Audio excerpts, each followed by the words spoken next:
With the end of year coming up, it's a perfect time to reflect on all the lessons, growth, and amazing guests we've had on Endo Battery. But instead of one big recap, I'm breaking it into quick, bite sized reflections multiple times a week. Let's revisit what inspired us, learn what we missed, and recharge together in our Endo Year Reflection series. Join me each episode as we look back. Welcome to Endo Battery, where I share my journey with endometriosis and chronic illness while learning and growing along the way. This podcast is not a substitute for medical advice, but a supportive space to provide community and valuable information so you never have to face this journey alone. We embrace a range of perspectives that may not always align with our own, believing that open dialogue helps us grow and gain new tools. Join me as I share stories of strength, resilience, and hope, from personal experiences to expert insights. I'm your host, Alana, and this is Endo Battery, charging our lives when endometriosis drains us. Some episodes teach you something new, and some episodes arrive exactly when you need them, whether you realize it at the time or not. Episode 111 was one of those moments for me. I had the honor of sitting down with Dr. Natasha Trujillo, a fellow Wyoming native and doctor of psychology, and this conversation hit me right where it counts. I actually first encountered her work last Christmas. I remember driving out to look for Christmas trees in Laramie, listening to her book in the car, and silently wiping away my tears as I looked out the window. And here's the irony. She talks about generational experiences and how they shape the way we grieve. And there I was, in deep grief myself, because we do grieve chronic illness. And that grief isn't linear. It doesn't follow a timeline, and it certainly doesn't care what month it is, though December tends to be especially hard for me. Dr. Trujillo spoke about how to honor your grief journey, how perfectionism becomes entangled with loss and self-worth, and how family history shapes the way we carry chronic stress and illness. And as I listened, I saw myself in so many of those words. Something you said in your book, and I'm probably paraphrasing this, is that you talked about hating your body for what it couldn't do, often lied about the pain you were in, and finding ways to punish your body without showing others that you were human. Yes. One, you had mentioned perfectionism earlier. And I mean, there's an entire chapter on the book about perfectionism because I feel like there's so much grief and loss inherent in perfectionism. And that's not often a connection that people make. But I think that adds to this too, because as people who struggle with perfectionism, it's like, okay, but I'm the exception. So yeah, I can say all these things and everyone else should do this, but I have to figure out a different way, or I have to, be successful without doing A, B, C, and D. That makes me more perfect, or I don't need X, Y, and Z. So I think that can make it very, very complicated. And then again, that sense of what are we in control over and what are we not in control over, that can make the relationship that we have with ourselves very, very complex and very complicated. And of course, grief is interwoven with all of it. Give yourself permission to explore and to kind of consider it.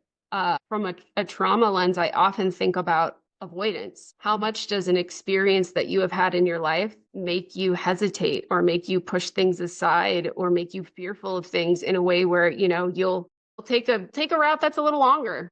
Yeah. You'll do something to truly not have to confront something. And I think that awareness is oftentimes something where it's like, yeah, there's something here. I also think another huge sign is just intrusive thoughts. How often as much as you want to push it aside, does it always seem to find its way back?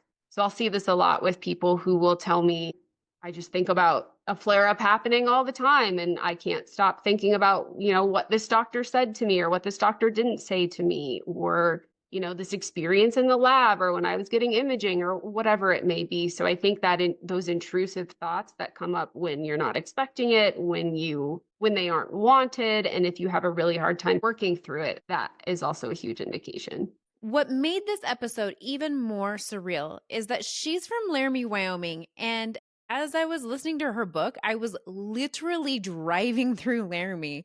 She mentioned landmarks I could see out my window. It felt like one of those full circle moments where life gently taps you on the shoulders and says, Pay attention. We connected before and after the episode about growing up in small towns and shared experiences that came with that and how those roots shaped us far beyond grief or chronic illness. There was something deeply healing about that connection. This episode met me in a season where I was struggling, and it helped me realize I had some work to do, but I didn't have to do it alone. If you haven't read her book, And She Was Never the Same, I truly believe it can change the way you understand grief and the way you see yourself inside of it, especially when chronic illness is part of that story. Episode 112 took me into a very different but equally important conversation.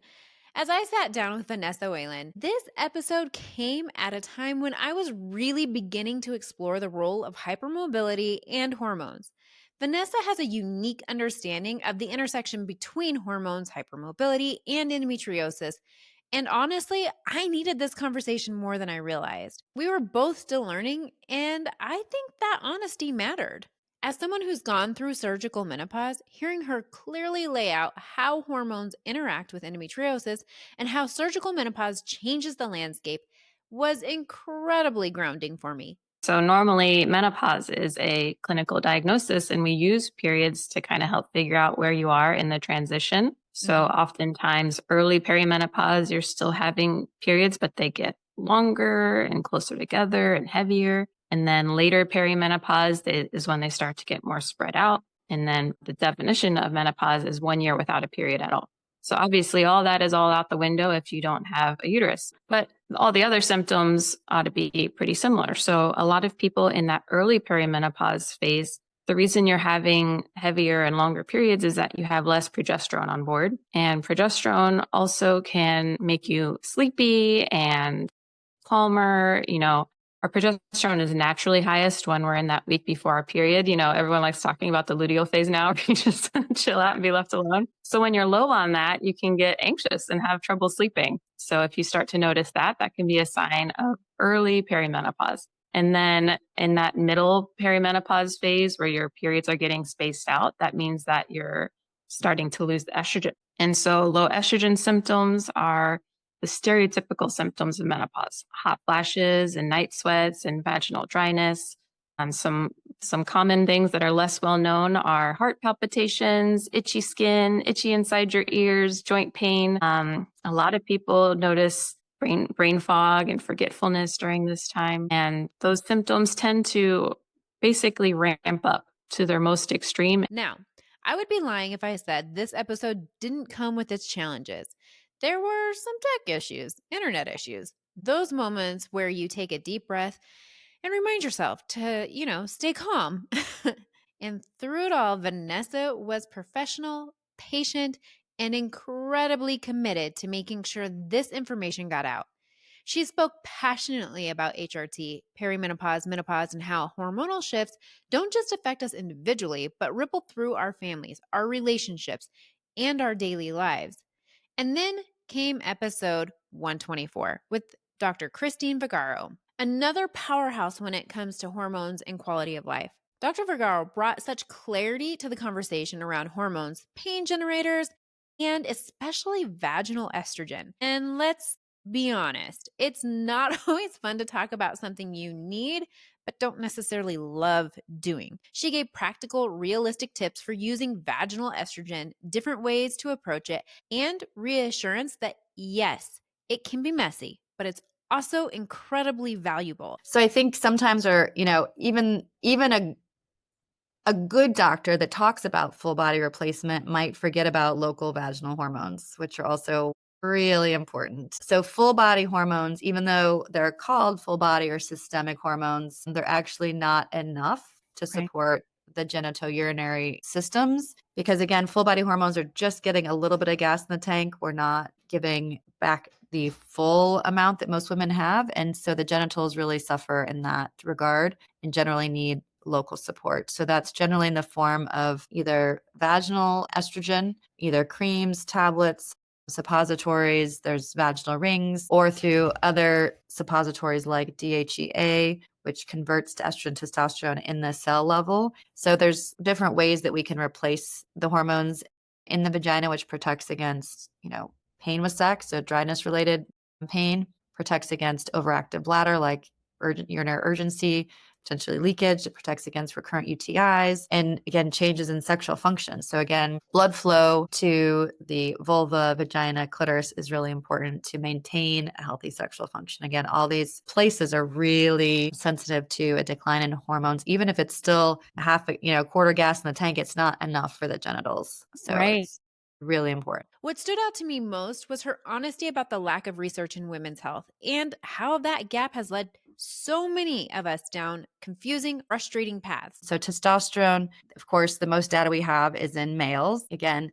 testosterone is not a male only hormone. It's a human hormone. Women have more testosterone at all times in their life than estrogen. The only time where this may not be true is late in pregnancy when estrogen levels are really, really high. But other than that, we have more testosterone than estrogen, which I think is a revelation to some patients. It's a revelation to some doctors because, again, we just don't have good education on hormones in our medical education. She spoke thoughtfully about topical estrogen, testosterone, and why vaginal estrogen plays such a critical role in quality of life. What these episodes collectively reminded me is this: hormones matter, grief matters, and quality of life matters. We are not broken for needing support.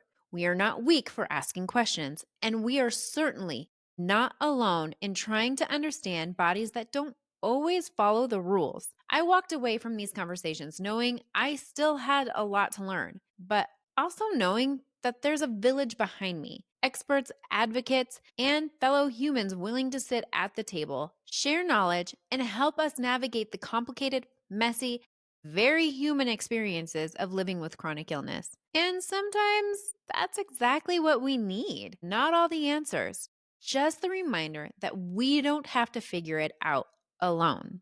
And for your holiday gift today, I want to give you this tip for surviving this holiday season. You are allowed to leave early. Irish goodbye equals medical accommodation. Just so you know, you don't have to stick around just because you think you should. If you're not feeling good, it's okay to say, "Thank you so much for having me. It is time for me to go," and go rest. As we wrap up this reflection, I'm always struck by just how much learning lives inside these conversations. Looking back, it's not just about the information. It's what continued to inspire me, challenge me, and sometimes gently nudge me to see things a little differently. My hope is that something you heard today sparked a moment of recognition, curiosity, or even a quiet, "Huh, that makes sense now." So here's what I'm going to challenge you with. Take one idea from this episode, just one, and let it sit with you. You don't have to fix anything, change anything, or suddenly become a brand new person by Monday. Growth counts even when it happens in sweatpants. Be gentle with yourself. Honor how far you've come this year. And remember, you're allowed to learn, unlearn, rest, and repeat. Thank you for reflecting with me. Continue being curious. Until next time, continue advocating for you and for others.